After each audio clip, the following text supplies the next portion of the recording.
अगर नाथ देखोगे अवगुण हमारे, अगर नाथ देखोगे अवगुण हमारे, तो भव से कैसे लगेंगे किनारे। अगर नाथ देखोगे अवगुण हमारे, अगर नाथ देखोगे अवगुण हमारे। जय श्री राम। लंकेश रावण के आज्ञानुसार उसके 4 पुत्र त्रिशिरा, अतिकाय, देवांतक तथा नरांतक अपने 2 चाचाओं महोदर एवं महापार्श्व के साथ युद्ध करने के लिए चले। उनके पीछे हाथियों, घुड़सवारों, रथों की एवं पैदल सेना थी। युद्ध भूमि में उनका सामना करने के लिए वानरों की अपार सेना पत्थरों, शिलाओं तथा बड़े बड़े वृक्षों को लिए तैयार खड़ी थी। राक्षस सेना को देखते ही उन्होंने भयंकर गर्जना की और वे शत्रुओं पर टूट पड़ी। वानरों के पत्थरों एवं वृक्षों द्वारा किए जाने वाले आक्रमण के प्रति उत्तर में राक्षस बाणों, लोह मुद्गरों तथा अन्य शास्त्रों से वार करने लगे। इस भयंकर युद्ध के परिणाम स्वरूप थोड़ी ही देर में संपूर्ण रणभूमि रक्त रंजित हो गई। राक्षस सेना नायकों ने इतनी भीषण मारकाट मचाई कि चारों ओर वानरों के हताहत शरीर दिखाई देने लगे। राक्षस सैनिकों की भी ऐसी ही दशा थी। उनके घायल शरीर वानरों के शरीरों के साथ मिलकर एक विभत्स दृश्य उत्पन्न कर रहे थे। जिनके अस्त्र शस्त्र समाप्त हो जाते थे या नष्ट हो जाते थे, वे पर्स पर भिड़कर लात घूसों का प्रयोग करने लगते। राक्षस वानरों की पूंछ पकड़कर उन्हीं से अन्य वानरों को मारते थे, तो वानर राक्षसों की टांगे पकड़कर उन्हें घुमाते हुए अन्य राक्षसों पर वार करते थे। उस समय दोनों दल के पराक्रमी सैनिक निर्भय होकर शत्रुओं का विनाश करने में जुटे हुए थे। जब वानर सेना नायकों ने राक्षसों को भारी संख्या में मार डाला, तो रावण के पुत्र नरांतक ने क्रोध में भरकर अपने रण कौशल का प्रदर्शन करते हुए थोड़ी ही देर में सहस्रों वानरों को मार गिराया। इससे वानर सेना में हाहाकार मच गया।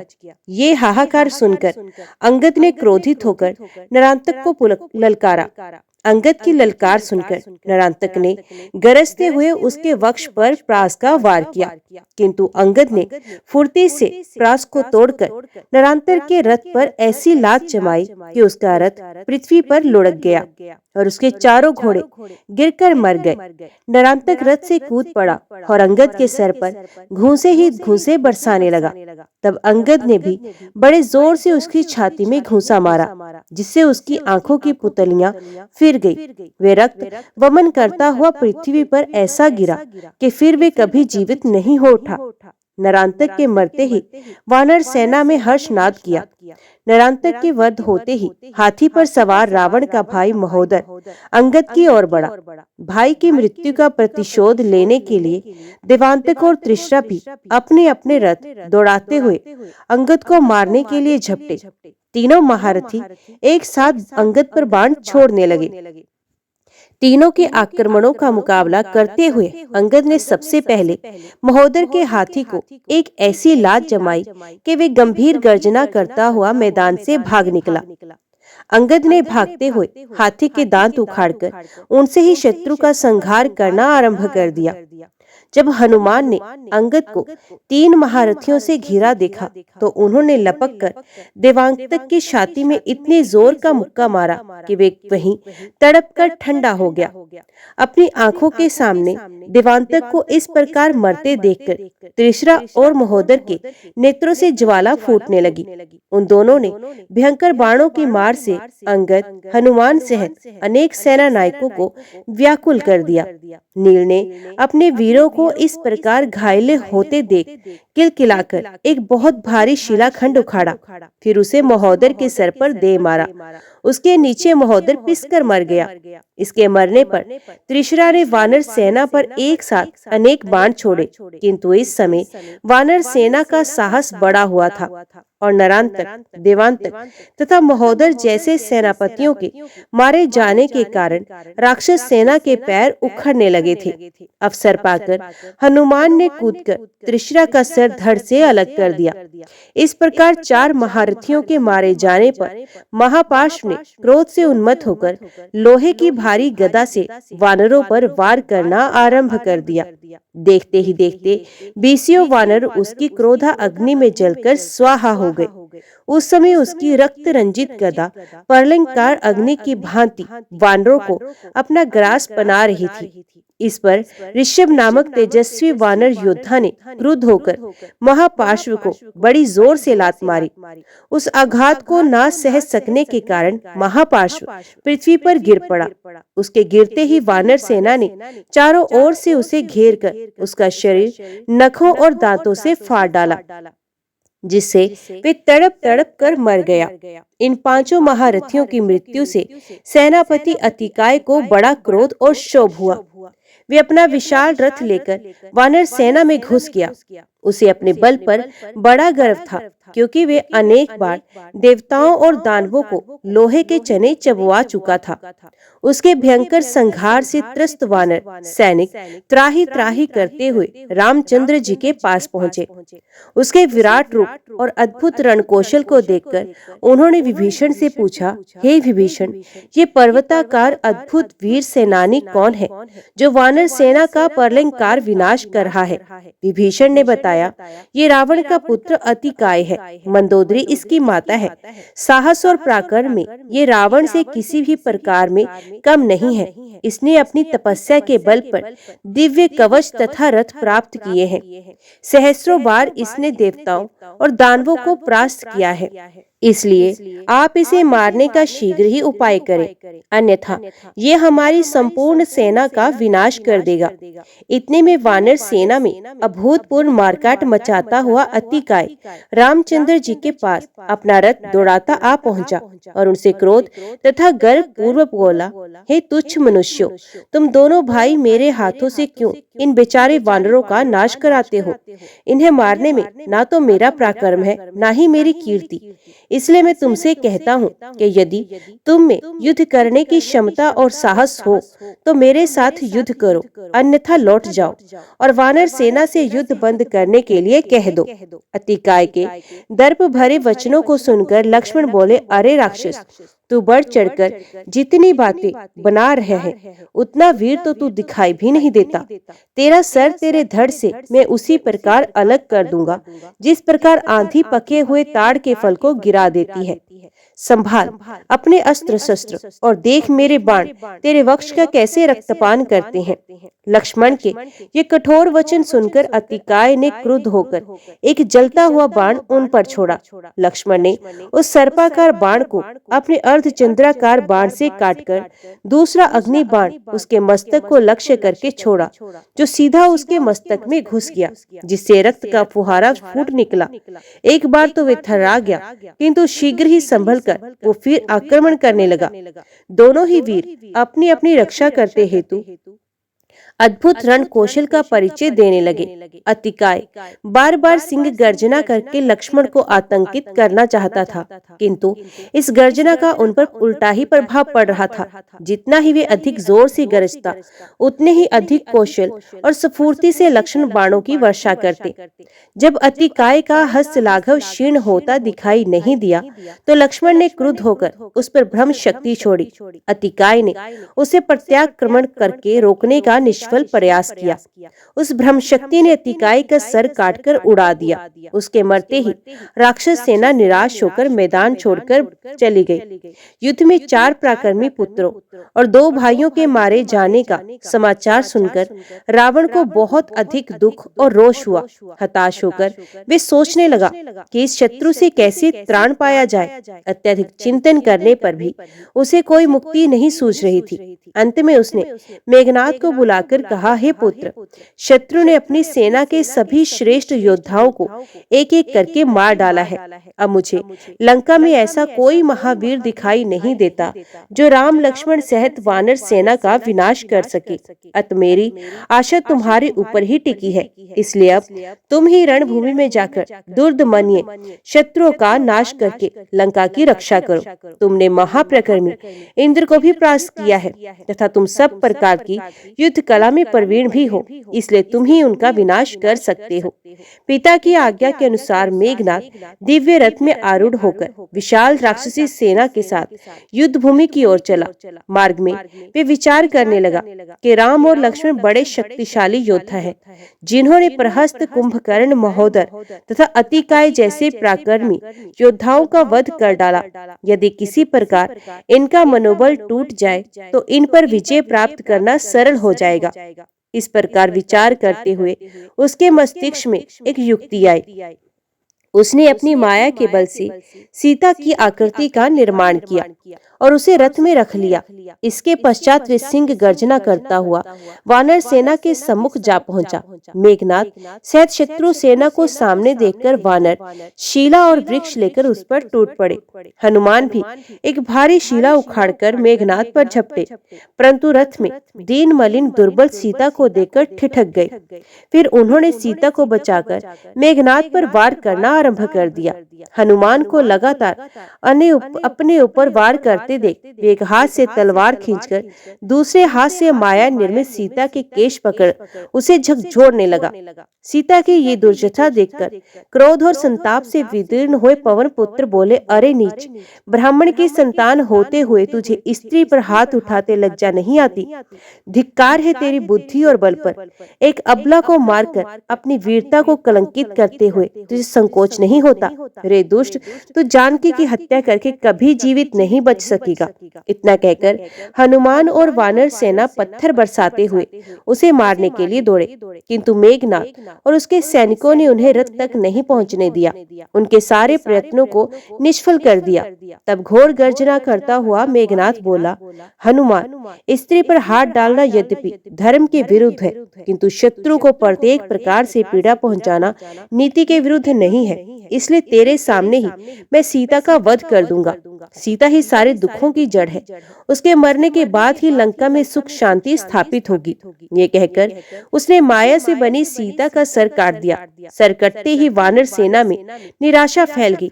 वे दुख के सागर में डूबकर किंक द्रव्य विमूढ़ सी खड़ी रह गई। इस दशा का लाभ उठाकर राक्षस बड़ी मात्रा में वानरों का विनाश करने लगे। उधर हनुमान ने दुखी होकर रामचंद्र जी को समाचार दिया कि मेघनाद ने हमारे सामने सीता जी का सर तलवार से काट दिया और हे राम, हाय राम कहती हुई स्वर्ग सिधार गई। ये समाचार सुनते ही राम मूर्छित होकर पृथ्वी पर गिर पड़े। कुछ वानर उन्हें घेर कर चैतन्य करने का प्रयत्न करने लगे। लक्ष्मण भी शोकातुर होकर विलाप करने लगे। साथ ही वे अपने बड़े भाई को होश में लाने की चेष्टा भी करते जाते। जब विभीषण ने ये संवाद सुना तो उसने आकर बड़ी कठिनाई से रामचंद्र जी को सचेत किया और समझाते हुए कहा, हे रघुनंदन, हनुमान ने जो कुछ आपसे कहा वे सत्य नहीं। सीता का वध किसी भी दशा में संभव नहीं। रावण ऐसा कभी नहीं करेगा और ना किसी को उन्हें स्पर्श करने देगा। इसमें संदेह नहीं कि मेघनाद ने आपके साथ छल किया है। इस समय वे रणभूमि में भी नहीं है। मेरी सूचना के अनुसार वे निकुंभला देवी के मंदिर में यज्ञ करने के लिए गया है। इस यज्ञ के संपन्न हो जाने पर वे अपराजय हो जाएगा। इसलिए आप तत्काल सेना सहित लक्ष्मण को उसी मंदिर में भेजकर यज्ञ को पूरा ना होने दे और वहीं मेघनाद का वध करा दे। आप लक्ष्मण को आज्ञा दे, मैं भी उनके साथ जाऊंगा। आज यज्ञ पूर्ण होने से पहले मेघनाद का वध होना ही चाहिए। विभीषण की सम्मति के अनुसार रामचंद्र जी ने लक्ष्मण जी को आज्ञा दी कि वे अपने पराक्रम का परिचय देकर मेघनाद का वध कर दें। अपने अग्रज की आज्ञा पाते ही लक्ष्मण कवच पहनकर हाथ में धनुष बाण लेकर चरण स्पर्श कर मेघनाद का वध करने के लिए चल पड़े। लक्ष्मण के पीछे पीछे विभीषण, सुग्रीव, हनुमान, जाम्बन तथा वानरों की विशाल सेना चली। निकुंभला देवी के मंदिर के निकट मेघनाद के रक्षक के रूप में असंख्य पराक्रमी राक्षस हाथी, घोड़ों एवं रथों पर सवार युद्ध के लिए सनद्ध खड़े थे। लक्ष्मण को सेना सहित आते देख उन्होंने भयंकर हुंकार की। हुंकार की चिंता ना कर लक्ष्मण तथा अंगद मार काट मचाते हुए राक्षस सेना में घुस गए। शेष वानर सेना ने भी उनका अनुसरण किया और वृक्षों, पत्थरों तथा शिलाओं की मार से राक्षसों का विनाश करने लगे। बदले में वे भी तीर, भालू, तलवारों तथा गदाओं से वानरों पर प्रति आक्रमण करने लगे। दोनों ओर से होने वाली गर्जनाओं से संपूर्ण लंकापुरी गूंज उठी। दोनों ओर भयंकर काट मच रही थी। सैनिकों के मस्तक, धड़, हाथ पैर आदि कट कट कर शोणित की सरिता में बह रहे थे। मृत शरीरों का एकत्रित ढेर रुधिर सरिता में द्वीप की भांति प्रतीत हो रहा था। अंगद, हनुमान और लक्ष्मण की भयंकर मार से राक्षस सेना त्राही त्राही कर उठी और उनका आर्तनाद सुनकर मेघनाद यज्ञ पूरा किए बिना ही क्रुद्ध होकर युद्ध करने के लिए मंदिर से निकल पड़ा। जब उसने लक्ष्मण के साथ विभीषण को भी देखा तो क्रोध से उसका मुख तमतमा गया। वे भ्रुकुटी चढ़ाकर उससे बोला, हे राक्षस कुल कलंक, तुम परम तेजस्वी पुलस्त्य वंश पर कलंक हो, जिसने अपने सहोदर भाई के साथ विश्वासघात करके शत्रु का साथ दिया है। राम ना तो हमारे वंश का है, ना हमारा मित्र है और ना कोई धर्मपरायण व्यक्ति है, फिर तुम उसका साथ क्यों दे रहे हो? ये मत भूलो कि अपना अपना ही होता है और पराया पराया होता है। धिक्कार है तुम्हारी बुद्धि पर, जो तुम स्वयं दास बनकर संपूर्ण राक्षस जाति को एक विदेशी का दास बनाने के लिए उद्यत हो गए हो। तुम याद रखना कि राम कभी तुम्हारा सगा नहीं होगा। वे ये कर तुम्हें मरवा देगा कि जो अपने सगे भाई का नहीं हुआ वे हमारा क्या होगा। मेघनाद के कठोर वचन सुनकर विभीषण ने उत्तर दिया, हे दुर्बुद्धे, तुझे प्रलाप करते समय ये भी ध्यान नहीं रहा कि मैं तेरे पिता का भ्राता हूँ, इसलिए तुझे मेरे साथ सम्मान पूर्वक वार्तालाप करना चाहिए। स्मरण रख, राक्षस कुल में जन्म लेकर भी मैं क्रूर व्यक्तियों की संगति से सदा बचता रहा हूँ। मैंने तुम्हारे पिता को भी उचित सम्मति दी थी, परंतु उसे मानना तो एक और उन्होंने भरी सभा में मेरा घोर अपमान किया। तुम लोग नीतिवान होने का दंभ करके भी इस संधारण सी बात को भूल गए कि पराई स्त्री का हरण करना, पराया धन ब्लात लेना और मित्र पर विश्वास न करना तीनों ही विनाश के कारण बनते हैं।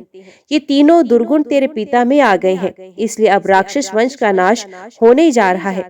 विभीषण के इन शब्दों ने मेघनाद की क्रोध अग्नि और भी भड़का दी और वे क्रोधित होकर अपने तीक्ष्ण बाणों से वानरों का संहार करने लगा। ये देखकर लक्ष्मण के क्रोध का पारावार ना रहा। उन्होंने मेघनाद को ललकार कर उसके रथ को अपने बाणों से आच्छादित कर दिया। मेघनाद ने इन बाणों को काटकर अनेक बाण एक साथ छोड़े। दोनों में से कोई किसी से पीछे नहीं रहना चाहता था। वे गरज गरज कर रणोमत सिंहों की भांति युद्ध कर रहे थे। मेघनाद की गति जब मंद पड़ने लगी तो वानर सेना ने उत्साहित होकर लक्ष्मण का जयघोष किया।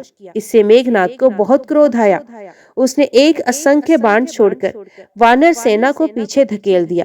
तब लक्ष्मण ने तीक्ष्ण नोक वाले 7 बाण छोड़कर उसका दुर्भेद्य कवच तोड़ डाला, जिससे वे टुकड़े टुकड़े होकर पृथ्वी पर गिर पड़ा।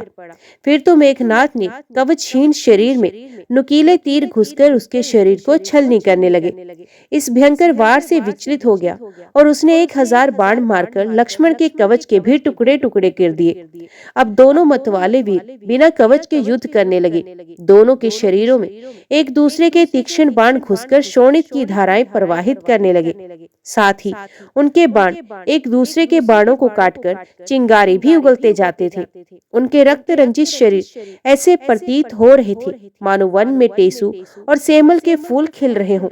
दोनों सेनाएं इन वीर महारथियों का पराक्रम देखकर विस्मित हो रही थी, जो युद्ध से ना तो हटते थे और ना ही थकते थे। विभीषण ने क्रोध करके अग्नि के समान बाणों की बौछार करके राक्षस सेना का विनाश करना आरंभ कर दिया। विभीषण की बाण वर्षा से प्रोत्साहित होकर वानर सेना पूरे बल से हनुमान के नेतृत्व में शिला और वृक्ष मारकर राक्षसों को यमलोक भेजने लगी। इस महायुद्ध को देखकर देवता दानव सबके हृदय टहल गए। पृथ्वी पर शवों के अतिरिक्त वृक्षों एवं शिलाओं के समूह से गगनचुंबी पर्वत बन गए। वहां लक्ष्मण और मेघनाद के बाणों से 10 दिशाएं आच्छादित हो गई। उनके बाणों से सूरज छिप गया और चारों ओर अंधकार छा गया। तभी सुमित्रा नंदन ने मेघनाद के रथ के चारों घोड़ों को मारकर सारथी का सर काट डाला। ये देखकर राक्षसों के उत्साह पर पाला पड़ गया और वानर सेना में फिर से नवजीवन का संचार हो गया। तभी मेघनाद लपक कर दूसरे रथ पर चढ़ गया और उस पर से बाणों की वर्षा करने लगा। मेघनाद ने जब दूसरे रथ पर चढ़कर युद्ध करना आरंभ किया तो विभीषण को बहुत क्रोध आया। उसने पूरे वेग से गदा का वार करके उसके रथ को चूर चूर कर दिया और सारथी को भी मार डाला। अपने चाचा द्वारा किए गए इस विनाशकारी आक्रमण से मेघनाद जल भुन गया और उसने एक साथ 10 बाण विभीषण को मारने के लिए छोड़े। मेघनाद के लक्ष्य को दृष्टि में रखकर लक्ष्मण ने अपने तीक्ष्ण बाणों से उन बाणों को मार्ग में ही नष्ट कर दिया। अपना वार इस प्रकार खाली जाते देख मेघनाद क्रोध से उन्मत्त हो गया और उसने विभीषण को मारने के लिए एक शक्तिशाली बाण छोड़ा जो उसे यमराज से प्राप्त हुआ था। एक अद्भुत बाण था जिसे इंद्र आदि देवता भी नहीं काट सकते थे और जिसके वार को तीनों लोकों में भी कोई सहन नहीं कर सकता था। इस यम बाण को अपनी ओर आता देख लक्ष्मण ने भी ये अप्रमेय शक्ति वाला बाण निकाला जो उन्हें कुबेर ने दिया था। उन बाणों के छूटने से संपूर्ण आकाश प्रकाश से जगमगा उठा। वे दोनों एक दूसरे से टकराए जिससे भयानक अग्नि उत्पन्न हुई और दोनों बाण जलकर भस्म हो गए। अपने बाण को व्यर्थ जाता देख लक्ष्मण ने मेघनाद पर वर्णोअस्त्र छोड़ा। उस प्रलयंकारी अस्त्र का निवारण करने के लिए इंद्रजीत ने अग्नि बाण को छोड़ा। इसके परिणाम स्वरूप लक्ष्मण का वरुणास्त्र निरस्त होकर पृथ्वी पर गिर पड़ा। लगभग उसी समय मेघनाद ने लक्ष्मण के प्राण लेने के लिए आसुरास्त्र नामक बाण छोड़ा। उसके छूटते ही संपूर्ण वातावरण में अंधकार छा गया और कुछ भी देखना संभव नहीं रहा। अपनी सफलता पर मेघनाद ने बड़े जोर की गर्जना की, किंतु दूसरे ही क्षण लक्ष्मण ने सूर्यास्त्र छोड़कर उस अंधकार को दूर कर दिया जिससे पृथ्वी, आकाश एवं सभी दिशाएं पूर्वक चमकने लगी। उसी के साथ उन्होंने एक अद्वितीय बाण प्रत्यंचा पर चढ़ाते हुए ये कहकर कि यदि रघुवंशमणि महात्मा राम परम सत्यवादी, धर्मपरायण तथा दृढ़व्रती हैं, तो हे बाण तो शीघ्र जाकर दुष्ट मेघनाद को यमलोक पहुंचा। वेद मंत्रों का उच्चारण करते हुए उन्होंने वे बाण छोड़ दिया। तीनों लोकों का क्षय करने के सामर्थ्य वाला वे अजय बाण संपूर्ण वातावरण को प्रकाशित करता हुआ मेघनाद को लगा और उसका मस्तक उखाड़कर आकाश में बहुत दूर तक ले गया। मेघनाद का मस्तक विहीन धड़ बड़े जोर का धमाका करता हुआ पृथ्वी पर गिरा। इंद्र को भी समर भूमि में पराजित करने वाले, संपूर्ण देवताओं एवं दानवों को अपने नाम से ही भयभीत करने वाले इस परम पराक्रमी मेघनाद का सुमित्रा नंदन के हाथों वध होता देख वानर सेना का आनंद की सीमा न रही। वे बड़े जोर से हर्ष ध्वनि कर और गर्जना करते हुए राक्षसों को चुन चुनकर मारने लगे। लंका के महत्वपूर्ण स्तंभ तथा राक्षस कुल के परम तेजस्वी युवराज को इस प्रकार मरते देख राक्षस सेना का मनोबल भी टूट गया। उनके पैर उखड़ गए। कुछ साहसी राक्षस आधे मन से लड़ते रहे और शेष प्राण बचाकर लंका की ओर दौड़े। वानर सेना उस समय विजयोन्माद से ग्रस्त हो रही थी।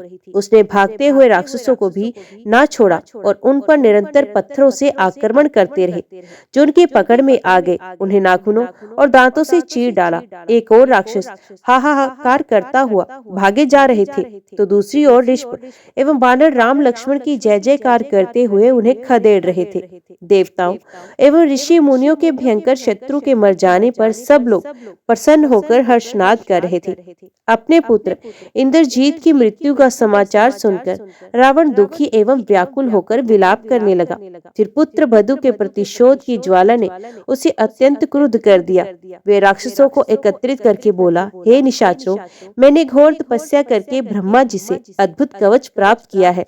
उसके कारण मुझे कभी कोई देवता या राक्षस पराजित नहीं कर सकता। देवासुर संग्राम में प्रसन्न होकर ब्रह्मा जी ने मुझे बाण सहित विशाल धनुष भी दिया है।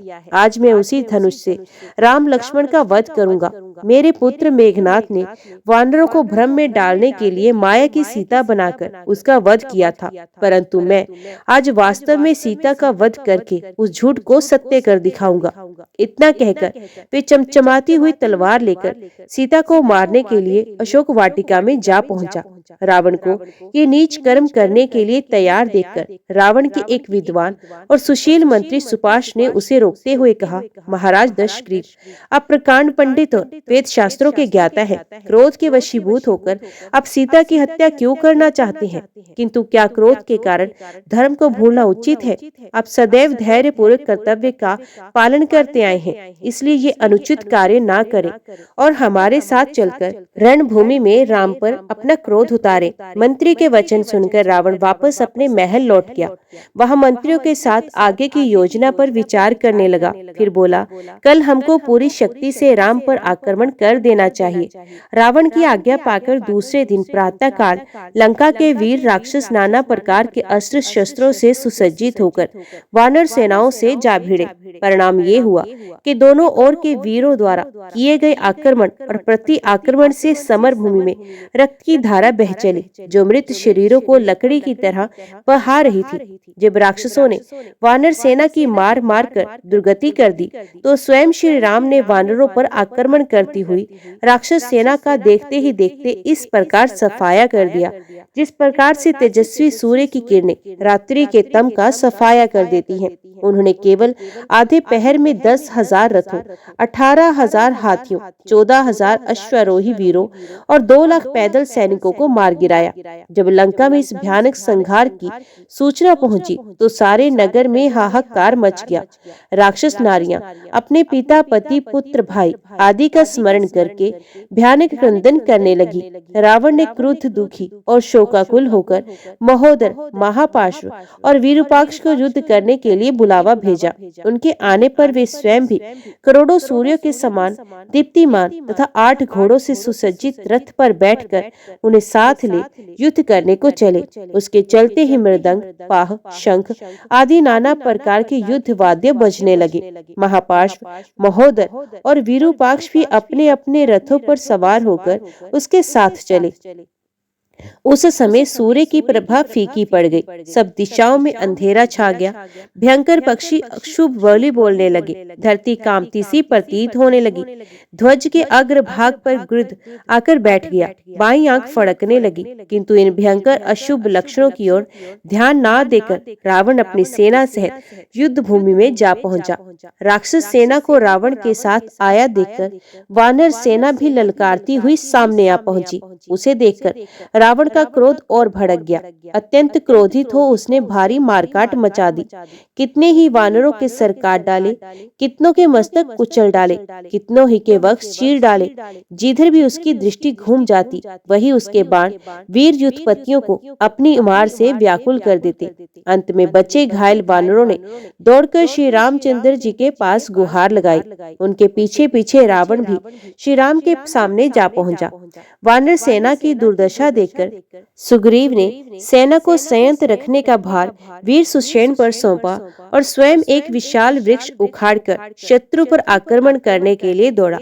अनेक युद्धपति भी बड़े बड़े वृक्ष और पत्थर लेकर उसके पीछे पीछे चले। उनकी मार से राक्षस सेना धराशायी होने लगी। राक्षस सेना को नष्ट होते देख विरूपाक्ष गर्जना करते हुए सुग्रीव पर आक्रमण करने के लिए दौड़ा। सुग्रीव ने एक बड़ा वृक्ष उस पर दे मारा, जिसे विरूपाक्ष का हाथी वहीं मरकर ढेर हो गया।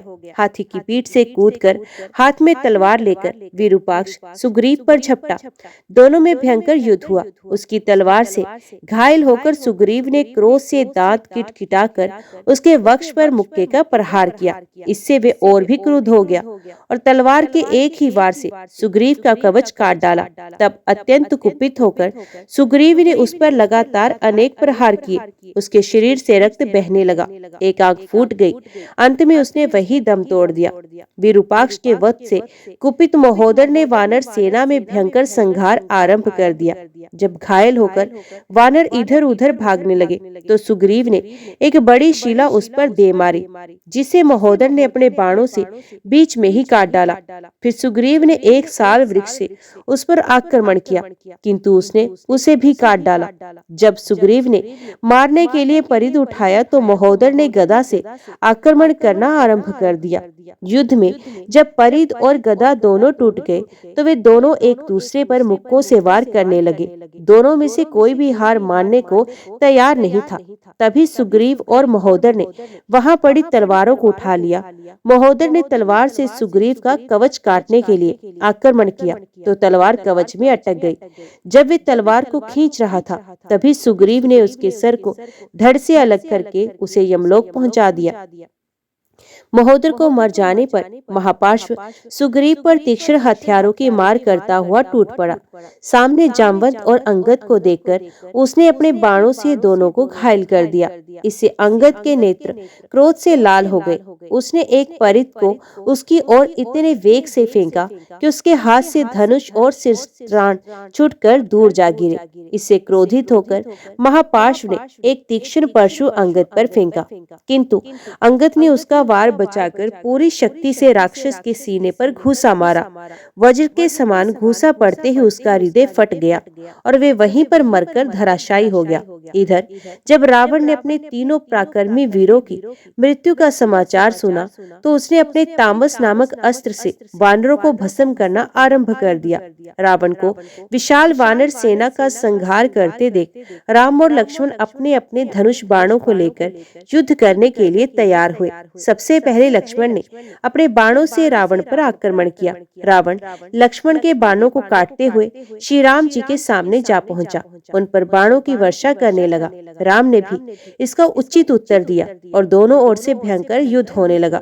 दोनों ही दो भयानक यमराजों की भांति एक दूसरे से भिड़ रहे थे और नाना प्रकार के अस्त्र शस्त्रों से आक्रमण कर रहे थे। रावण ने सिंह, बाघ, कंक, चक्र, वाक, गीध, बाज, मगर, विष्ठर जैसे मुख वाले बाणों की वर्षा की तो श्री राम ने अग्नि, सूर्य, चंद्र, धूमकेतु, उल्का तथा विद्युत प्रभा के समान बाणों से आक्रमण किया। दोनों ही वीर उन अस्त्रों का निवारण कर नया आक्रमण कर देते थे। कुपित रावण ने 10 बाण एक साथ छोड़कर रघुनाथ जी को घायल कर दिया। उसकी चिंता न करते हुए उन्होंने भी रावण को बुरी तरह से घायल कर दिया। इस भयंकर युद्ध में लक्ष्मण ने रावण की ध्वजा काटकर उसके सारथी का वध कर डाला और रावण के धनुष को काट डाला। साथ ही विभीषण ने भी अपनी गदा से रावण के रथ के घोड़ों को मार डाला। विभीषण के इस कृत्य से रावण को इतना क्रोध आया कि उसने विभीषण पर एक प्रज्वलित शक्ति चलाई, किंतु विभीषण के पास आने के पहले ही लक्ष्मण ने उस शक्ति को अपने बाणों से नष्ट कर दिया। इस पर अत्यंत क्रोधित होकर रावण ने विभीषण पर ऐसी अमोघ शक्ति चलाई जिसका वेग काल भी ना सह सकता था। विभीषण के प्राण संकट में देख लक्ष्मण स्वयं आगे बढ़कर शक्ति के सामने खड़े हो गए। वज्र और अश्नि के समान गड़गड़ाहट उत्पन्न करने वाली तथा विष्टर सर्प के समान वे भयंकर महातेजस्वी शक्ति लक्ष्मण आकर लगी। उस नागराज वासुकी की जीवा के समान दैदीप्यमान शक्ति ने लक्ष्मण के वक्ष को विदीर्ण कर दिया और वे रक्त से लथपथ होकर मूर्छित होकर पृथ्वी पर गिर पड़े।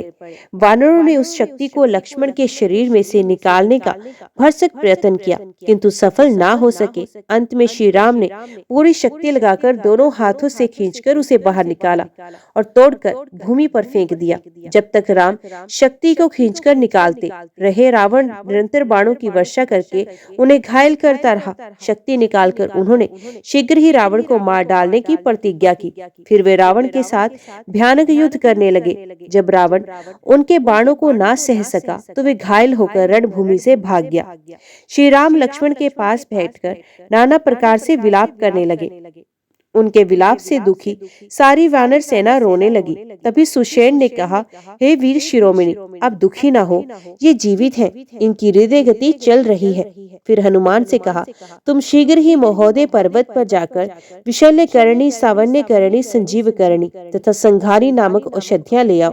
उनसे लक्ष्मण के प्राणों की रक्षा हो सकेगी। सुषेण के निर्देश अनुसार हनुमान तत्काल महोदय गिरी पर जा पहुंचे, परंतु इन औषधियों की पहचान न होने के कारण उस शिखर को ही उखाड़ लाए, जिस पर अनेक प्रकार की औषधियों के वृक्ष उग रहे थे।